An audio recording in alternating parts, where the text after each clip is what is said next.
awareness session. A very warm welcome on the career awareness session on economics being hosted by the Dreamcatchers today. My name is Survi Kumar and I am the founder of the Dreamcatchers, which is an education consulting firm. Let me tell you a little bit about my firm. So we are basically an education consulting firm, as I mentioned, and our mission is to assist students in realizing their dream of obtaining a quality and best fit education. So how do we do that? As many of you would agree that for grade 9th and 10th, the immediate need is the stream and the subject selection. And for grade 11th and 12th, it's course and college selection. So we began with the psychometric assessment test of the student. So during this session also, I'll give you some understanding of what psychometric assessment test is, but it helps in gauging the aptitude of the student, their interests, their personality traits, and on the basis of these three, a detailed career fitment report is generated. Now, this career fitment report has a recommendation of top 10 career clusters for this particular student, like keeping in mind his or her unique aptitude, personality, and interest. Now, the psychometric assessment and career fitment report is just the starting point for us. Then we get into the individualized counseling and we talk to the students in terms of detailed action plans and career pathways, which is most aligned to the student. So that's on the grade 9th and 12th side. Now, if we talk about higher education admission guidance, we do profile assessment and building, country and course shortlisting, best fit college mapping, letter of recommendations and statement of purpose guidance, scholarship guidance, interview preparation, and visa guidance. So I hope this helps to give some perspective of our services. Now, what can you expect in this session today? So in next 45 to 50 minutes, we'll try to cover career in economics and particularly the specialization track being macroeconomist. We'll give you an overview where we'll touch upon the day-to-day roles and responsibilities of an economist or a macroeconomist, the skills and competencies needed to thrive in this profession, the ideal subject combination, ideal extra or super curricular activities. And I'll also explain the difference between the two once we are on that slide. The common college pathways, also called as the entry pathways, top colleges in India and globally, recruiters in India and overseas.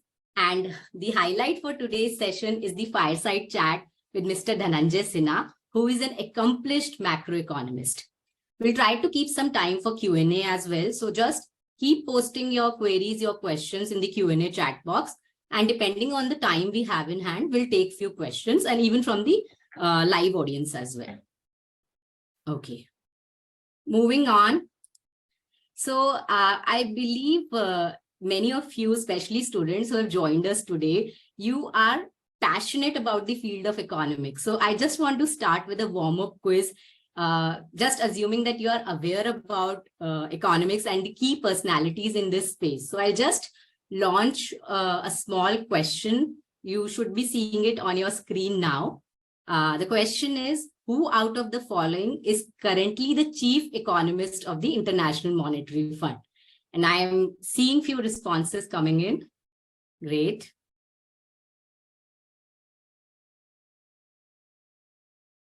Okay. I'll wait for another maybe 10 seconds to get everyone's response.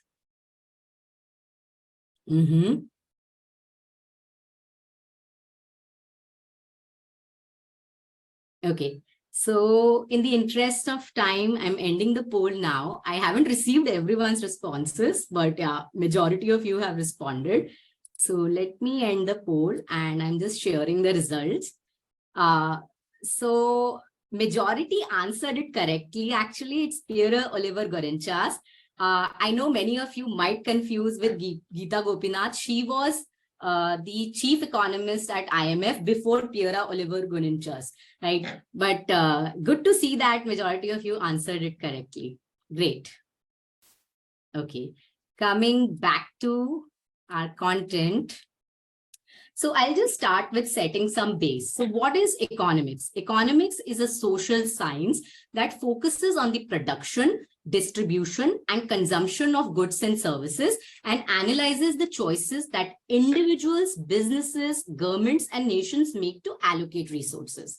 If we talk about the specialization track, as you can see on the slide, there are varied specialization tracks. Besides macroeconomics, these days, the other two popular ones are financial economics, which is the application of economic theory and methods to the study of financial markets and institutions. And other one is behavioral economics. That's also very popular these days, which is the study of how human behavior influences economic decision making. Okay, now when we talk about macroeconomics, as many of you who might have taken economics as a subject would know that it's a branch of economics that deals with the performance, structure, behavior, and decision making of an economy as a whole. Okay, so I hope it helps set the base there. So let's move on to the next slide. So this is again a very important slide for those of you who are planning to make your career in economics and picking up macroeconomist as a specialization track. I know it's a very loaded slide, so just pay attention to it. And I'm sure once we go through it, you will be able to make a lot of sense out of it.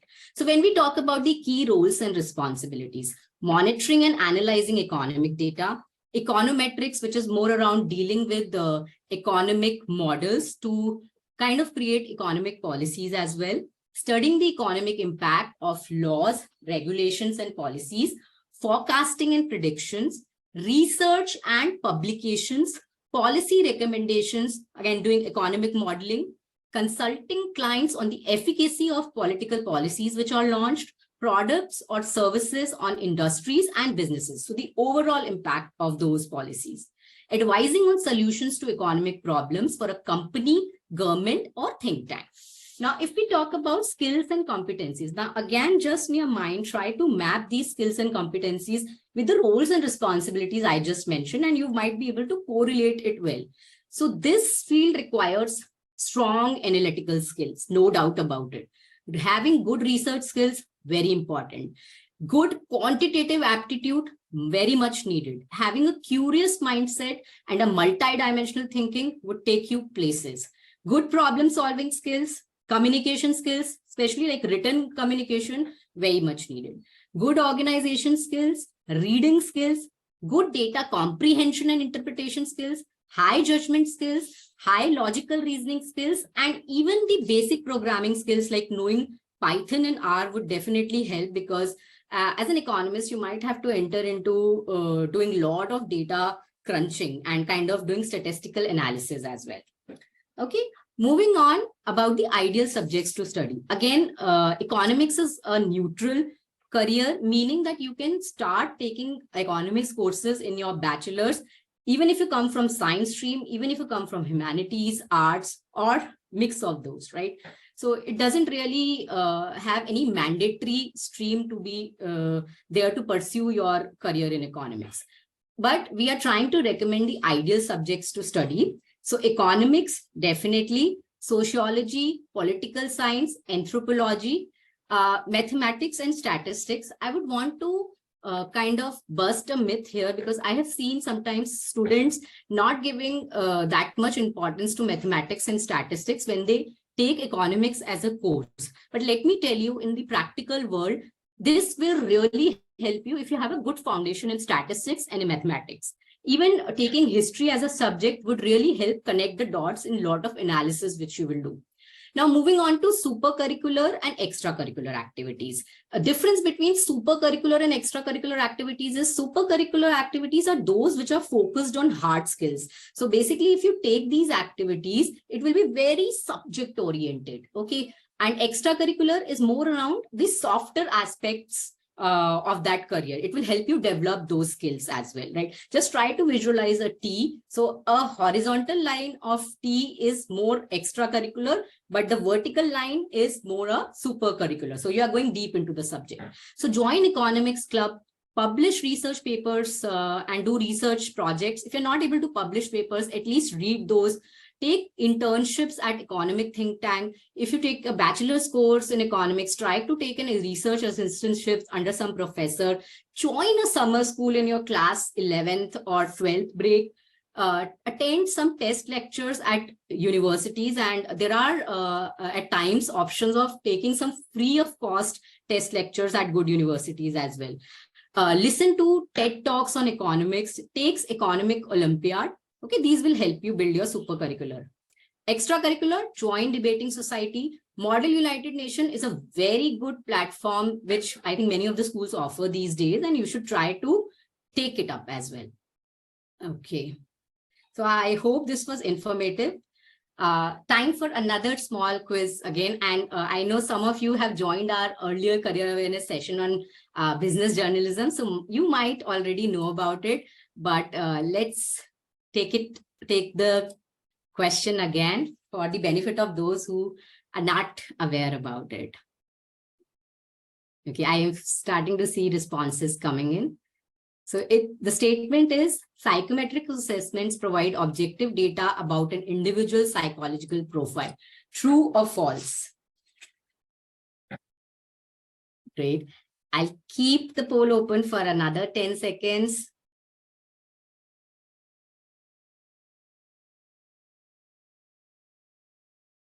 Okay, closing it now, and let me share the result. I hope you can see the result. So 77% of you, majority of you answered it correctly. So yes, it provides objective data about an individual psychological profile. And in the next slide itself, I will kind of let you know why I really posed this question to all of you. So now when it comes to economist and macroeconomist as a career, if we talk about aptitude, it is very important to have a high reasoning aptitude. Even numerical and verbal should be between medium to high range. But when it comes to spatial or mechanical, which is mechanical is more around understanding of machines, and spatial is more dealing with the visual patterns, it should be okay even if it is in low to medium range. But reasoning, numerical and verbal should be on the higher side. When it comes to personality trait, someone who has a balanced personality can thrive really well in this profession. But when it comes to conscientiousness orientation, being focused and being organized would really, really help the person to make a mark in this career. Interest type, investigative, so being research oriented, being curious about different things, especially like at a macro and microeconomic level. Being conventional as an interest type, meaning being like organized, structured, and even to an extent being social, so being interested in what's happening at the societal level, right? That's something which, if you have these interest type, then you will naturally gel in this profession and make your mark. But if you talk about realistic, artistic, and enterprising, even if those are not that which you have as an interest type, it's okay. It's fine. You can still go ahead and kind of try to pursue this career. Now, why did I tell you this? So if you try to get a psychometric assessment done, you can get an understanding of where do you stand right now and what all, if needed, you need to work upon. So you can get in touch with our team. We can assist you with a psychometric assessment test and even providing the counseling related to the results which you get. Okay, so that was about psychometric assessment. Moving on, let's talk about the professional courses in India related to the field of economics, or we'll talk about the college pathways, also known as the entry pathways. So in 11th and 12th, you take humanities or social science stream, and then take undergraduate program with honors or majors in economics. Now, from a study standpoint, even if you stop there and try to take a training or internship at any of these corporate types itself, it will really help you. Try to join a finance and banking institution, try to join a policy think tank, okay? You have other option that in 11th or 12th, you focus on science stream, but you also take maths. Then you go for your bachelor's of science in economics, and then you take postgraduate in economics, and you can pick a specialization track there.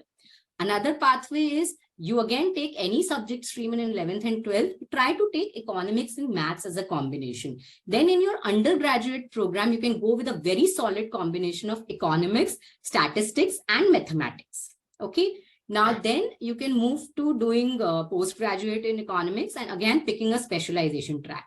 After a post-graduation, you can decide to go ahead with doing PhD in economics as well, which is very valued. Another pathway is you take any subject stream, but you do your bachelor's in business economics, bachelor's in business administration, or bachelor's in management science, and like management studies, sorry. And economics can be one of your core subjects. So you can take, or either you can take any undergraduate course. But then in your master's, you plan to do MBA or even like postgraduate diploma, which is equivalent to MBA, with a major in finance. And again, economics would be the subject which you will definitely study. Once your study track is over, try to target securing jobs at finance and banking institutions, consulting firms, policy think tank, government agencies, and even academia and other private corporates. Okay, let's move on. Now, if we talk about other countries which are renowned in the field of economics, US, UK, Canada, and Australia, they again provide different flavors of economic courses at an undergraduate level as well as at postgraduate level.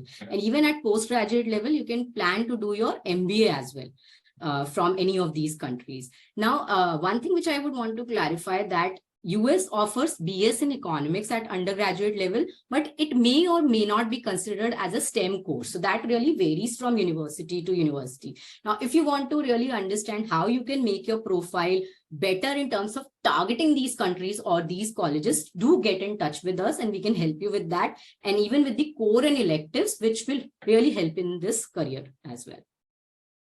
Moving on, I also wanted to just give you some understanding of top colleges in India and overseas for the field of economics. I would want to tell you, India has very good undergraduate programs when it comes to economics. So at DU, we have St. Stephen College, Sri Ram College of Commerce.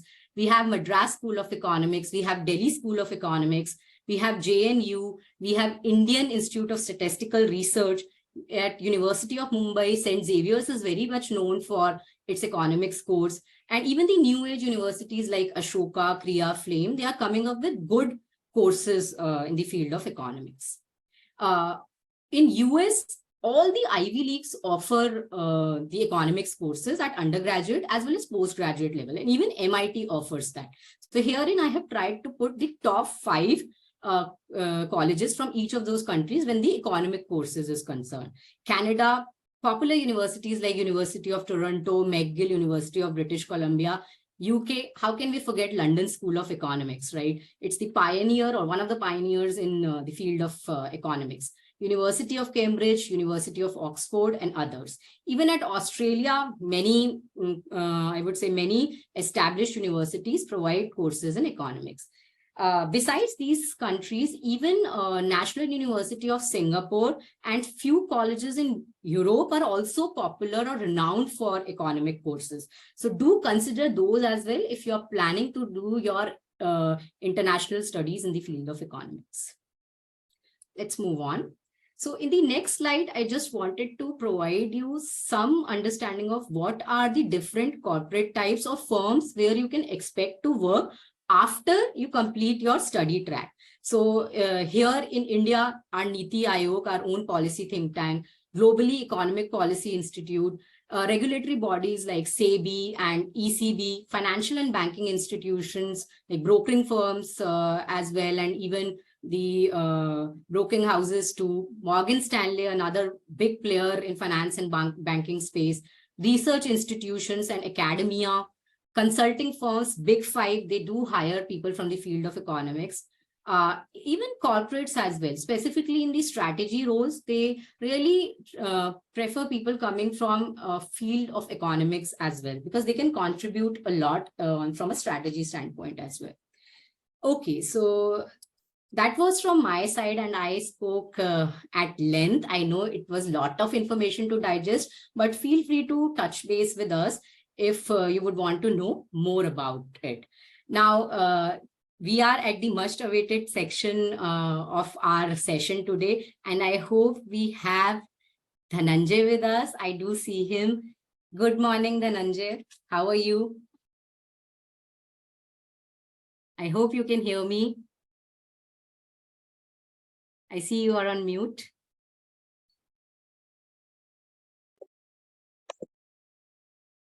Now I'm visible as well, isn't it? Just let me stop the share. Let me. Yes, very much. I'm visible, right? Yes, you are. Okay, great. So let me just give a brief intro of yourself, Dhananjay, to our audience. Right. Dhananjay is an alumnus of prestigious Delhi School of Economics. He has 20 years of experience working with prominent financial firms. He's currently co-head of equities and head of research at Systematics Group, which is a broking house and investment management and advisory services firm. His writers gets published in leading financial publications of India, and his views and opinions are sought after by leading media channels of the country. So without further ado, let us kickstart our fireside chat with him. So welcome once again, Dhananjay, to our Thank fireside. you, Surabhi. Yeah, I think it's a great opportunity. Yeah, tell me. So let's just quickly dive into it. I'll go with my first question for you. So Sure. just tell us about your career trajectory, including your current role at Systematics Group. Yeah, so the thing is, when I passed out, it was in early 90s from Delhi School of Economics. And this subject was fascinating. So, I mean, it's a combination of theories and a lot of mathematical derivations and stuff. And the way it sort of gave a certain formal perspective of how to look at things across the world, how to understand policies and stuff, gave me an incentive to really use that in practical in the practical field. So I always wanted to do utilize economics and my academic sort of understanding on real world. So essentially, when I started off, you didn't have so much of college placements and stuff as you have today. So I started off with a role in research associate job with policy institutions in Delhi.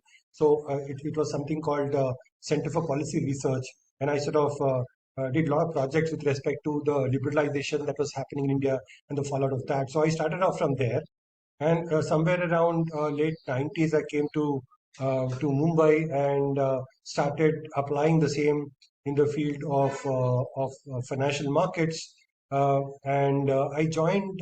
So initially, I joined some financial magazines and periodicals and newspapers and stuff. I used to write centerpieces for Business Standard for a long time. Nice.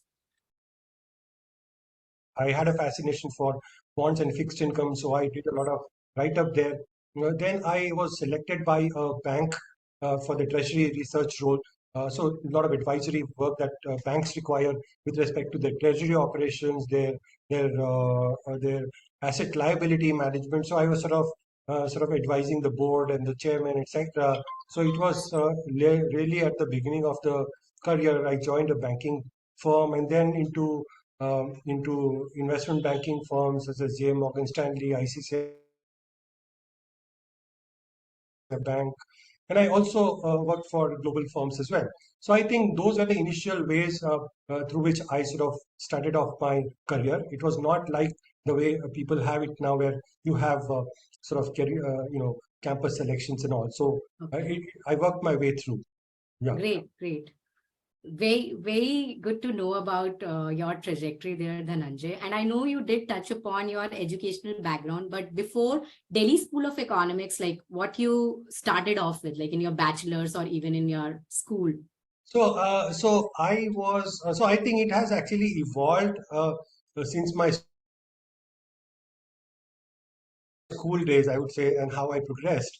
So I think somewhere around, uh, you know, ninth grade or 10th grade, somewhere around 8th to 10th grade, I would say, I started having liking for mathematics, sciences and stuff. So, I used to excel in those subjects such as biology, chemistry, physics, maths, etc. So I had a sort of a very mathematical and scientific bent right away, at the beginning of my schooling and stuff. And then I think, then I also had this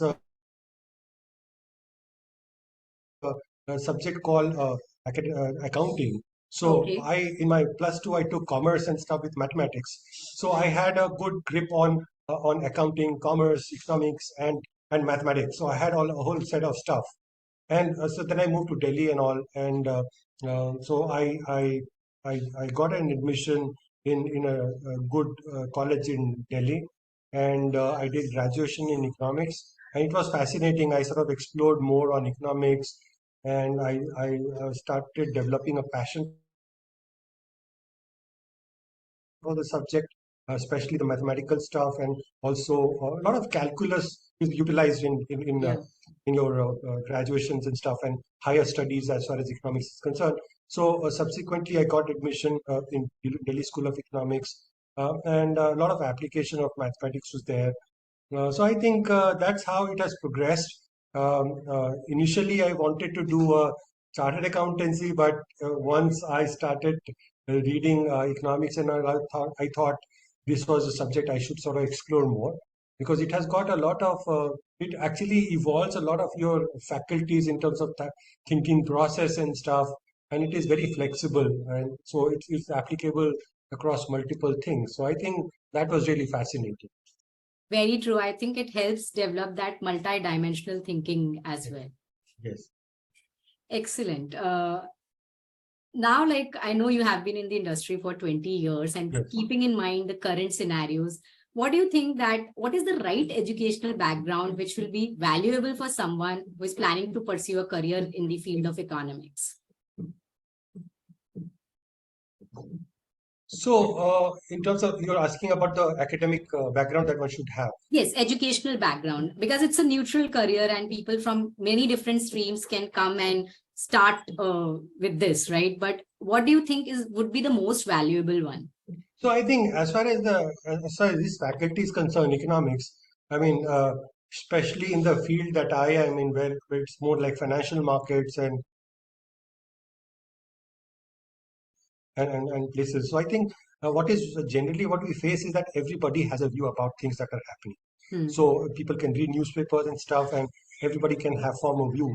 But I think what a formal education in economics gives you is a certain formal perspective in which you should look at things. Unlike a layman who would apply it based on whatever is moving around in newspapers and stuff and WhatsApp and stuff, everybody is having an opinion. So I think it gives you a formal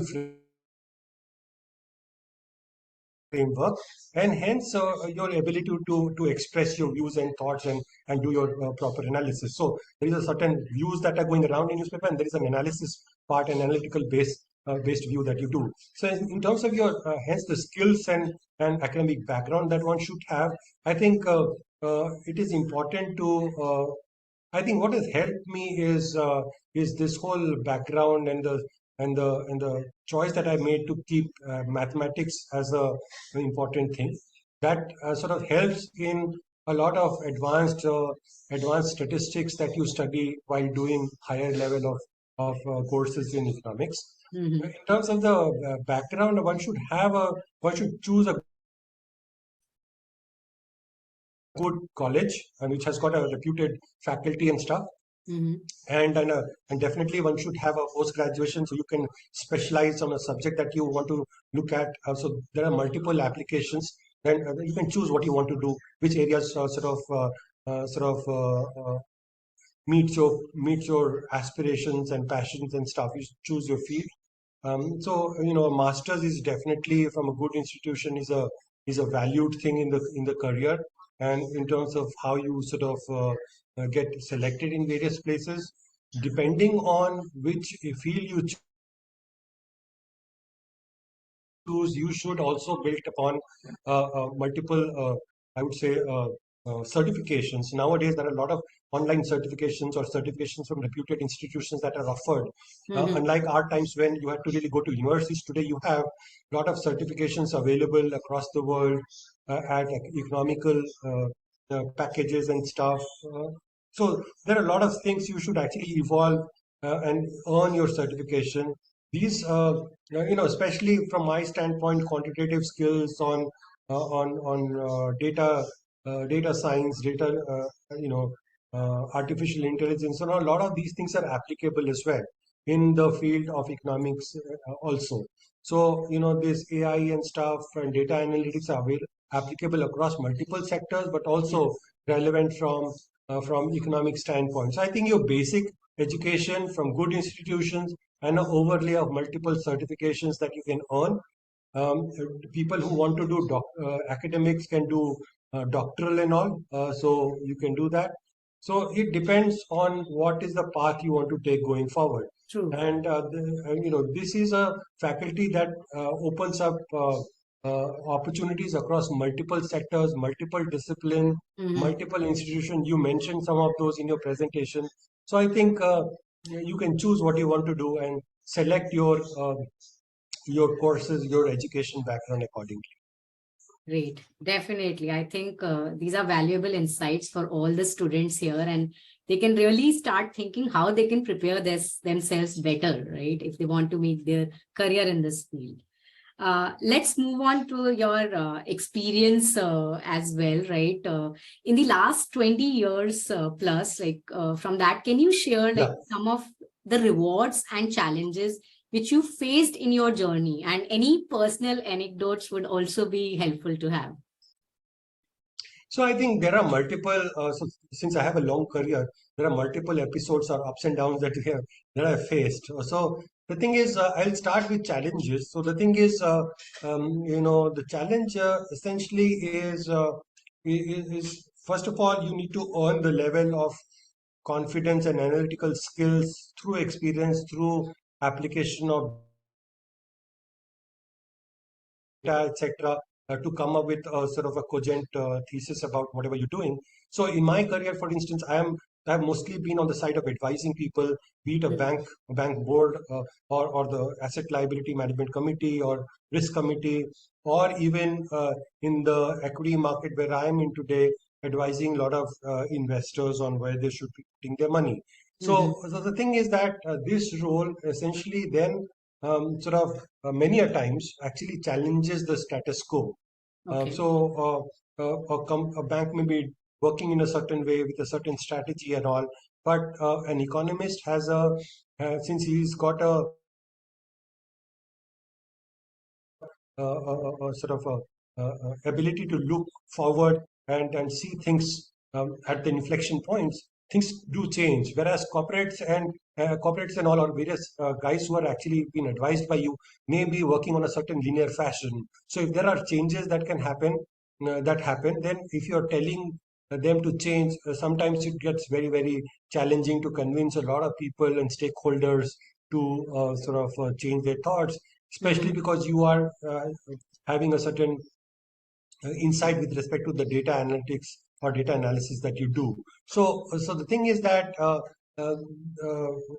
forward-looking views and decisions as you try to influence can unsettle things when things are as status quoist, and hence you can see a certain level of challenges. So in your career, so this is something that I've sort of experienced at various places. But the reward essentially is embedded in the persistence of your thoughts and the success of your thought. So essentially, the rewards are embedded in the challenges itself. So essentially, if your recommendations and thoughts are right, then it is sort of rewarded as well and recognized as well. So your recognition essentially comes from the rigor of work that you do, analysis that you do, and the consistency with which you sort of enrich your thesis. So I think this is what is broadly the framework of challenges and rewards. So in terms of practical examples, I would say, I was working in a big bank, and they had it. Their bank basically takes a view on how interest rates are changing, how they should change their government securities portfolio, which is a very large portion of their portfolio, how they should manage their deposit rates, and how they should actually shift their portfolio on the lending side based on how the economic cycles are changing, how interest rates are changing. So I think I did face a challenge out there. I mean, this was, I guess, about 2005, 2006, when I was working for a bank. But eventually, it played out well, and the recommendations that I did, and eventually it was accepted and acknowledged. So I think that was a reward that I saw. The other thing is that while I was working for financial journals and stuff, I was publishing a lot of op-eds in Business Standard and all. So based on the rigor of analysis that were presented, I got selected by some banks, by a bank which basically looked for application of such insights in their treasury management. So those are, the initial sort of thoughts of challenges and rewards that I saw. But over a period of time, I think the reward essentially comes from the various things that you do on an ongoing basis, the differentiated thoughts that you are able to sort of present to people. Over time, what happens is that you apply your economics and macroeconomics analysis across sectors, be it the metal sector, IT sector, consumption sector, or even investment cycles, which impact the whole economy. So there are multiple sectoral allocations. So the canvas is very large, and the reward essentially comes from the pleasure of doing things across multiple sectors and doing differentiated research and articulating that across to investors and people at large. So I think that's how I would sum up uh, the reward and challenges part of your questions. Thank you so much, Dhananjay, for like so candidly sharing your experience with all the students out here. I am sure that the response will definitely help them. Let me move on to my next question. So, how do you feel has the industry and the job of an economist has changed since you began your career? And what do you see as a future trend in this field? So I think what has changed, I think initially when I started doing research, we had to rely a lot on publications of data and stuff. CMI used to come with monthly data, periodicals, and there were various sort of institutions, multilateral institutions such as World Bank, UN, etc., and government, economic survey and multiple other reports that they used to come up with. So you used to buy either buy them or go to some library to get the data and stuff. I think from that time till now, I think the availability of data, because of the digitization and all, has actually become far more readily available.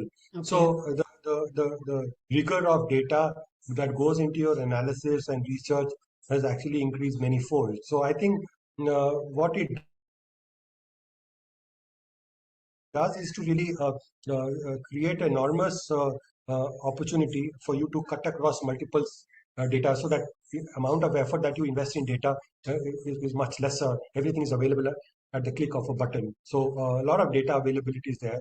So as a result, you spend a lot of time in analyzing and applying those data in terms of analysis and insights and stuff. So I think that's a big change that has happened, big transformation that has happened.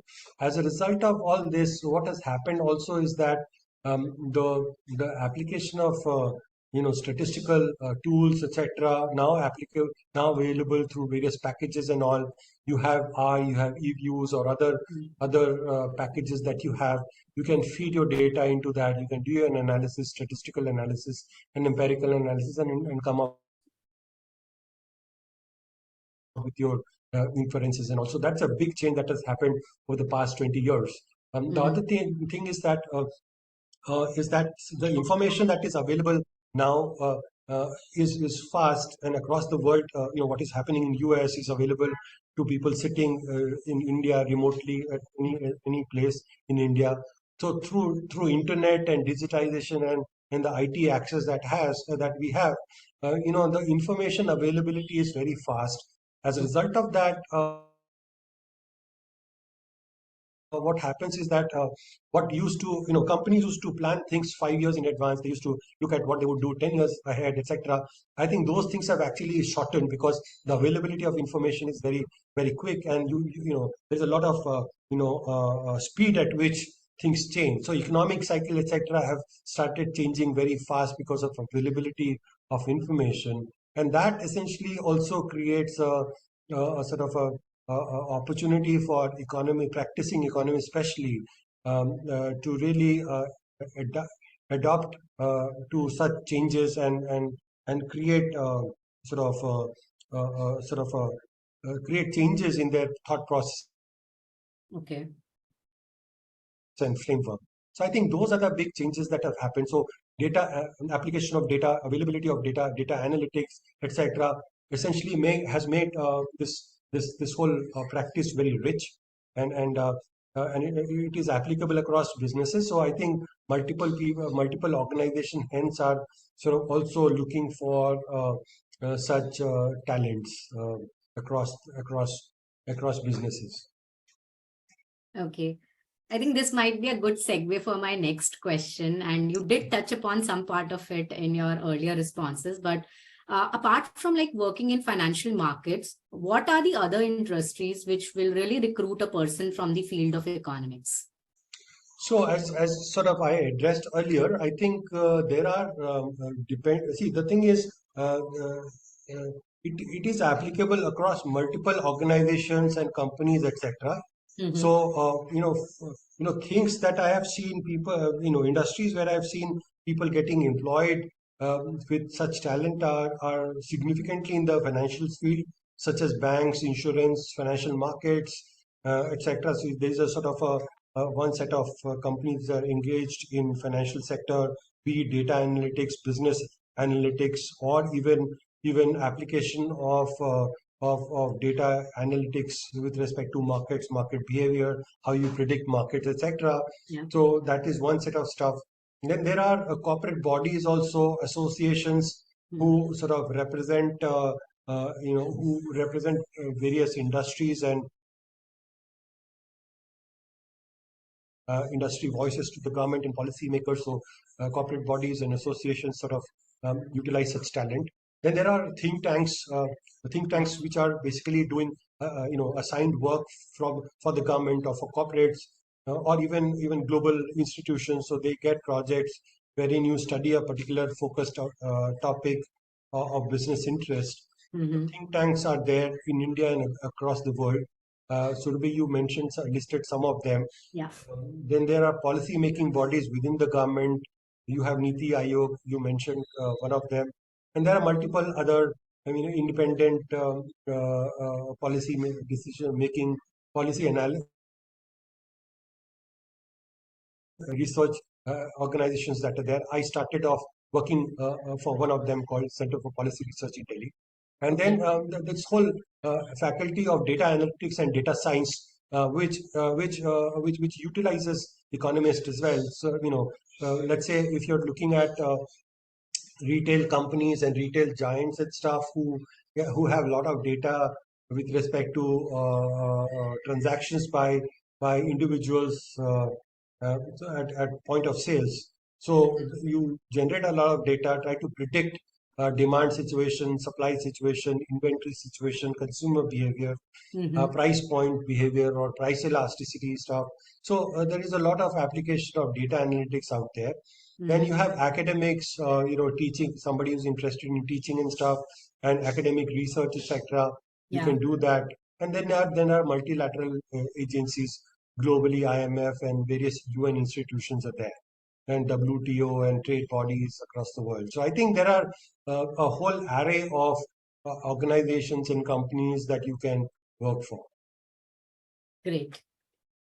Let me move on to my next question then, Dhananjay. So, how do you see the intersection of technology and economics shaping the future of the field? And I know you mentioned about AI and it's the talk of the town these days. Right. Do you think, are there any concerns or potential downsides of AI in the field of economics, or it's all very much supporting this field? So I would say it is much more supportive because the thing is economics is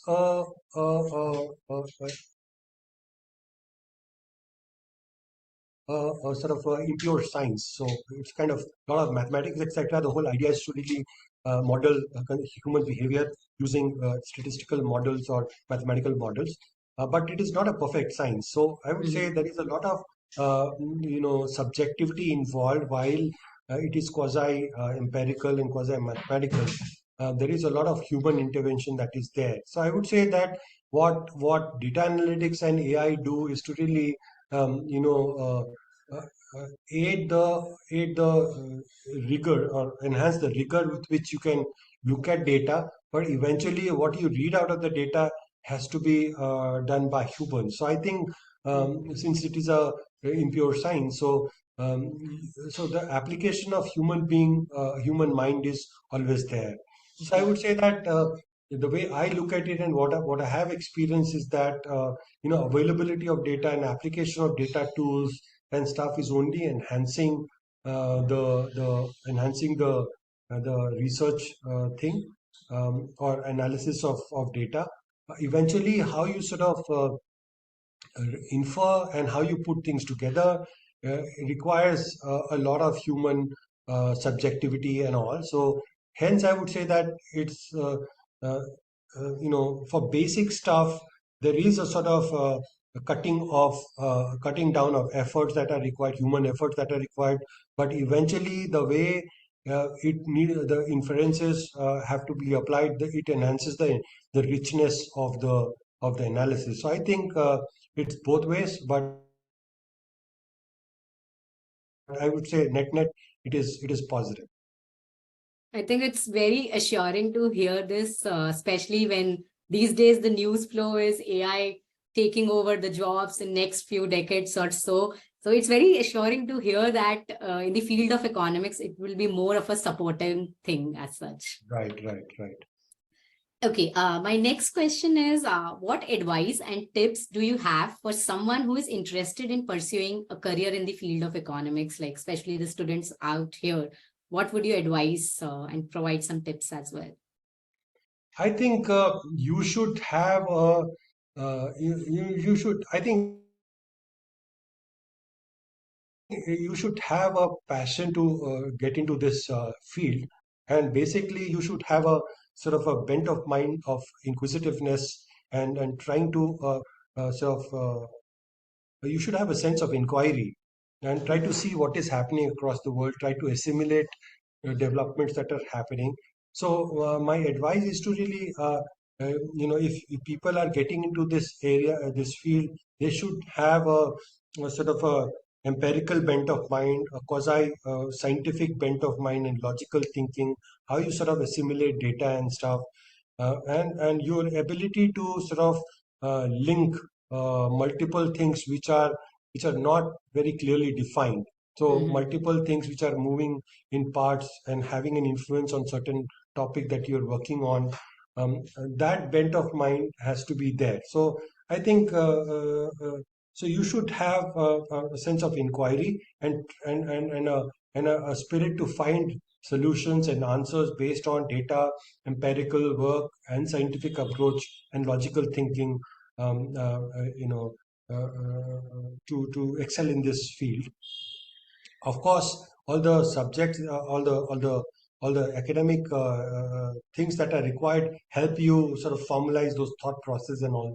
But I think inherently you should have the liking and passion towards this whole inquisitive bent of mind and scientific thinking. Nice. I think these are very valuable advice for all the students out here. And now in this era of like too much information and information overload, sometimes for Yes, careers as well, yes. there's a lot of myths which get developed or misconceptions. So are there any kind of misconceptions or myths about this career itself, which you had commonly encountered when you're talking or interacting with different people about this field specifically? Any words on that? Yeah, I think the common thing that I hear, I mean, that we face is that that economics is a field where when you sort of try to find an answer, it may change over time. And since you are trying to predict a lot of stuff, it is subject to changes and all. Mm, That there are multiple people who are doing analysis on the same subject may come up with different inferences true. or conclusions. So essentially, what happens as a result is that the audience get confused and they get a little So the criticism that we face is that there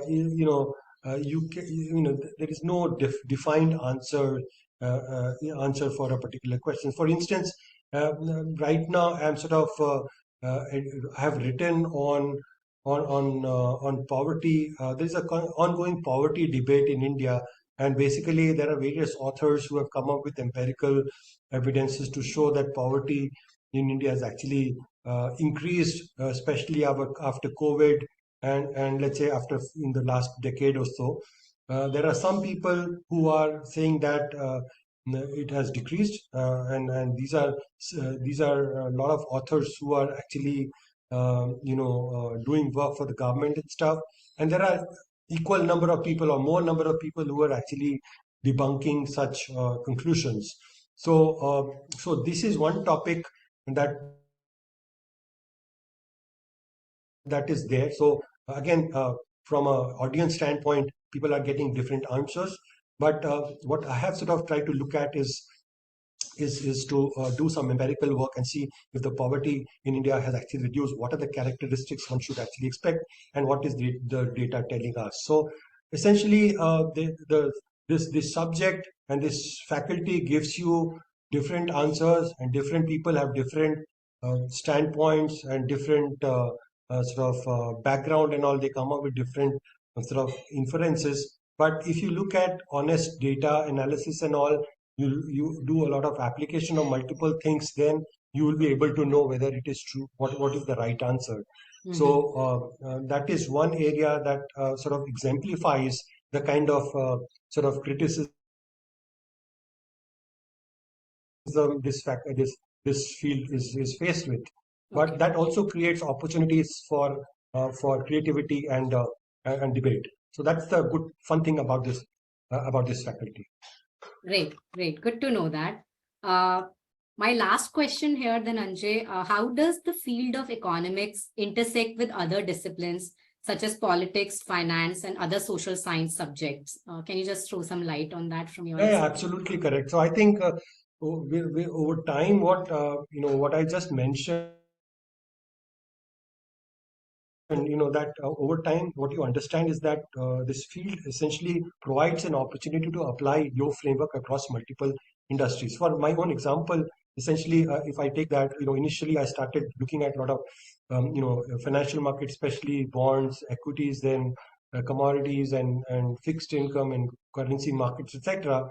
But then I also started applying my framework across multiple sectors, such as I said, metals, global global economics. Look at China, what it does to metals.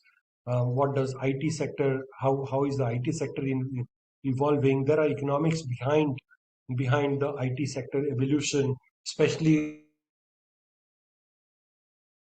as companies employ IT as a tool to improve productivity and sustain profitability, etc. So there is economics behind that sector as well.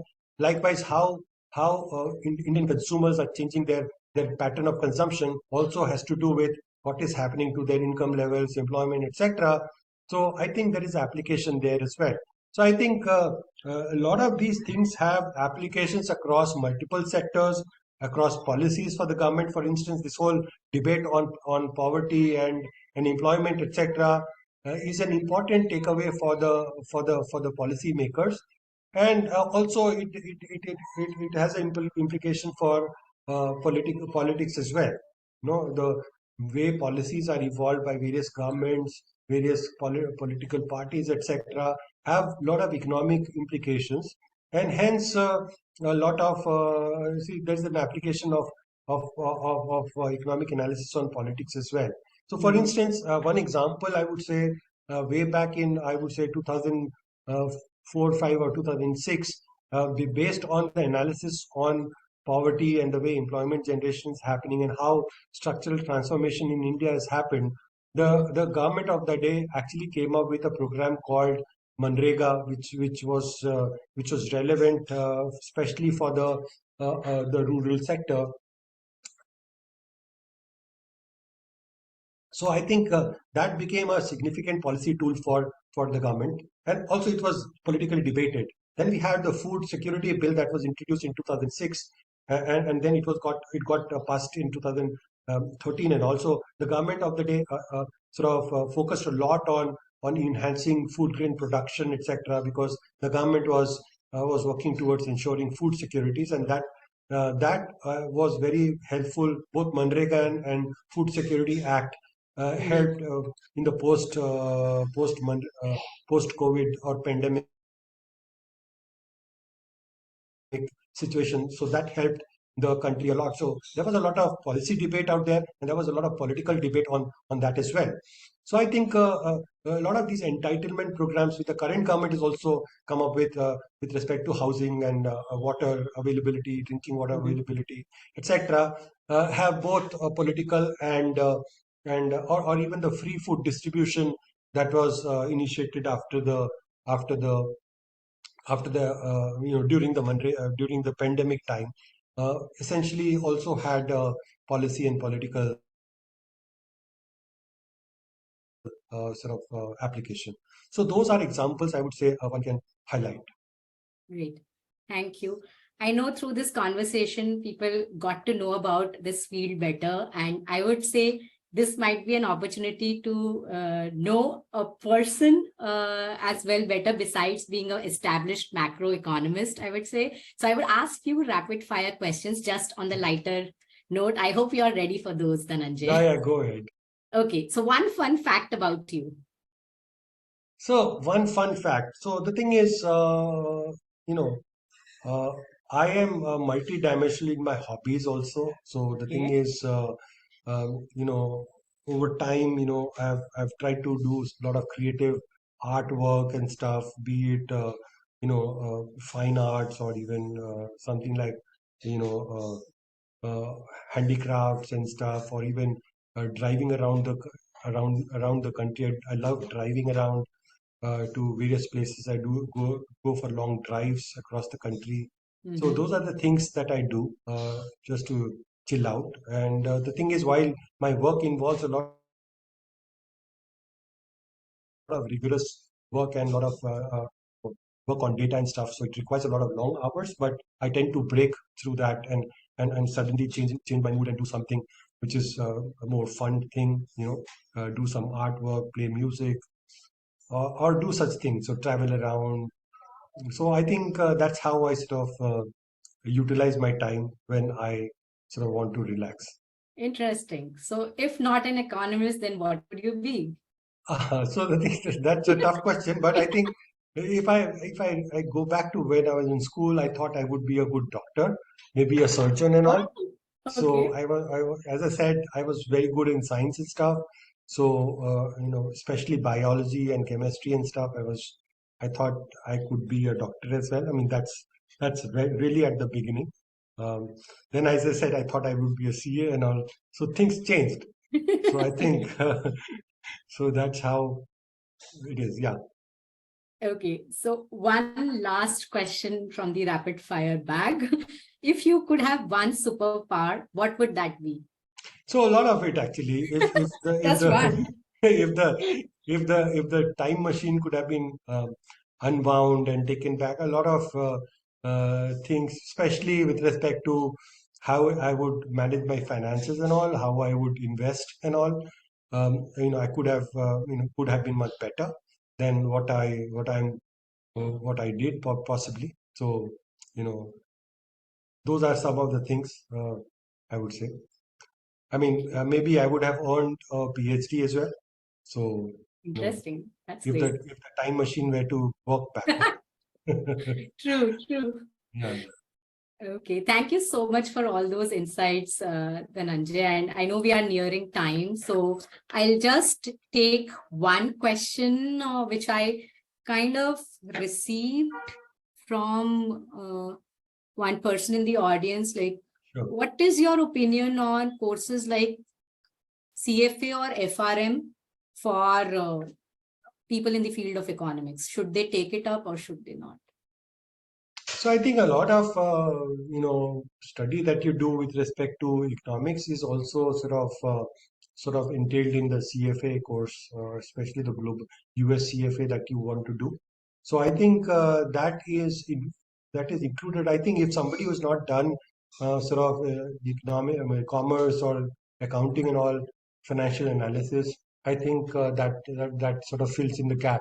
I Okay. think what it does is if you do a sort of master's and you do a CFA in combination, I would say Hmm. that it gives you a good headway in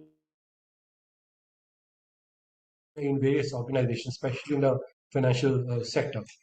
So it's kind of a added certification. As I said, certifications are very important Hmm. beyond your academics. So I think CFA helps you get ahead in terms of your the break that you can get in various organizations, and also with respect to, I think it also matters with respect to promotions and stuff. I Okay. mean, not just this one, other there are multiple other sort of certifications you can do. So as much as you can earn your certification while you're doing your academic work, I think it will help a lot in terms of how you can make headway into your career. Okay, great. I've received one other question, but Mirai, I will take it offline, and that's particularly related to psychometric assessment. So we'll touch base Yes. after the session.